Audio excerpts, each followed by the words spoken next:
छठ पूजा ख़त्म होते ही अगले दिन हमें वापस आना था। वापस लौटने से पहले सिर्फ एक दिन के लिए मम्मी के घर गई थी। मेरे हस्बैंड साथ गए थे, लेकिन मुझे और तनिष्क को मम्मी के घर छोड़ने के बाद वापस लौट गए। मम्मी पापा ने छठ पूजा गांव से ही की थी। गांव पहुंचने के बाद सबसे पहले मैं अपने चाचा जी से मिलने गई। ये 90+ है और इनसे मिलने के बाद हर बार मुझे यही फील होता है कि कहीं ये मुलाकात मेरी इनसे आखिरी ना हो। हम सब इनसे मिलने गए थे। टाइम तो बहुत कम था, लेकिन बहुत देर हमने ढेर सारी बातें की। इनकी सारी बातों को हमने बहुत प्यार और पेशेंस से सुना। अपने ज़माने की ढेर सारी बातें इन्होंने हमसे की।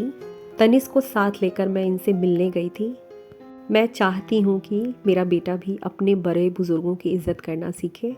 मम्मी पापा के इस घर का नाम पंचवटी है।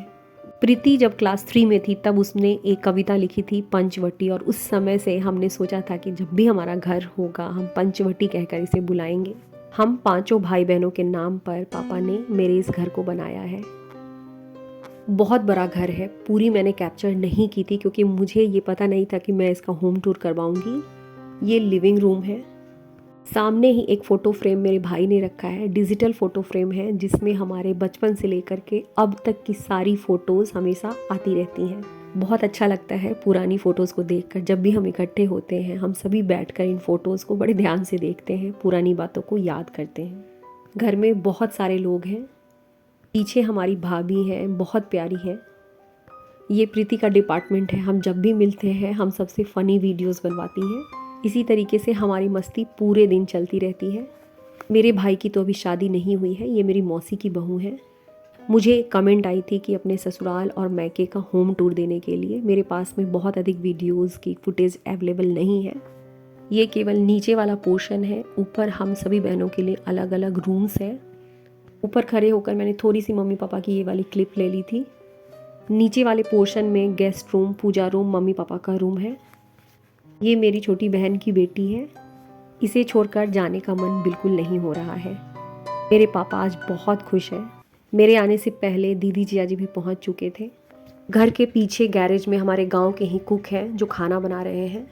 मम्मी के घर आते ही मुझे ऐसा लगता है कि मैं एक अलग जोन में चली गई हूँ। बहुत दिनों बाद हम सब इकट्ठे हुए हैं और हम जब भी आपस में मिलते हैं पूरी रात एक अच्छी खासी प्लानिंग होती है। बाहर आज छोटी सी पिकनिक मनाई जा रही है। पता ही नहीं चला पूरी रात कैसे बीत गई। 2:30-3 बजे तक हम लोग जगे ही थे। ये हमारी बिटिया रानी है जो हमारी लाख कोशिशों के बावजूद सो नहीं रही हैं। पुराने गाने चल रहे थे। भले ही एक दिन ही क्यों ना हो, लेकिन जब भी मैं अपनी फैमिली से मिलती हूँ पूरी तरीके से एनर्जी से भर जाती हूँ। हिया को लेकर के मेघा और मैं अंदर आ गए थे क्योंकि बाहर ये बिल्कुल सो नहीं रही थी। जब हम बाहर बैठे थे बार बार मम्मी पापा एक ही बात दोहरा रहे थे कि अब तुम सबसे मिलने के लिए अगले छठ का इंतज़ार करना होगा। इंतज़ार के पल बहुत लंबे होते हैं। अब चली जाओगी, घर खाली हो जाएगा। पहले तो छठ पूजा में मैं केवल ससुराल जाती थी, मम्मी पापा के घर नहीं जा पाती थी। लेकिन अब मैंने डिसाइड किया है कि दोनों जगह जाऊंगी। दोनों ही घर में कुछ ऐसे लोग हैं जो साल भर से हमारा इंतज़ार कर रहे होते हैं। हमारा वहाँ जाना उनमें एक नई जान भर देता है।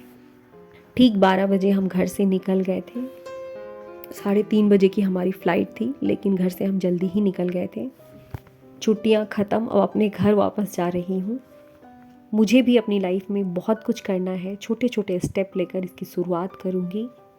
एक नई एनर्जी और नई उत्साह के साथ छठी मैया का आशीर्वाद लेकर के घर वापस लौट रही हूँ।